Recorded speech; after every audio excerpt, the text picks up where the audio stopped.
হ্যাঁ রফিক ভাই আপনি কেমন আছেন? ইনশাল্লাহ আপনি যেরকম মনে করেন। আমি কিরকম মনে করি, আপনি সুখী আছেন? অসুবিধা আছে, সানোয়ার ঘরে হ্যাঁ সানোয়ার ঘরে পাঠাই দিন। এইখানে কি মানে এসি টেসি কেমন আছে? কলার বাগান আছি আপনি তো কালো হয়ে গেছেন। ভালো। স্যার আমি বাঁচবো না কিসে চিন্তা করতেছি যে ওরা আছি কে?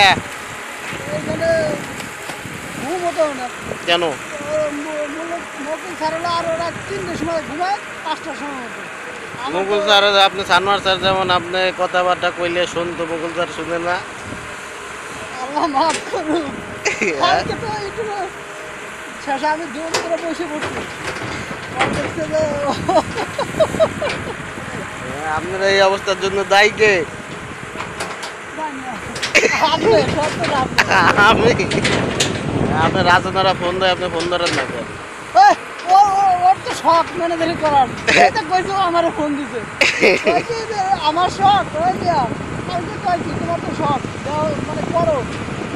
এখন এই সাইড ভালো না ওই সাইড ভালো? আমারে নিয়ে যাও।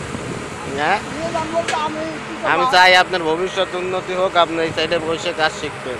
আমার কাজ আমি না বেশি দিন বাঁচবো না। কেন? অনেক কি সুন্দর কাজ করতে আছেন, মানুষজন আমি দেখাবো তো।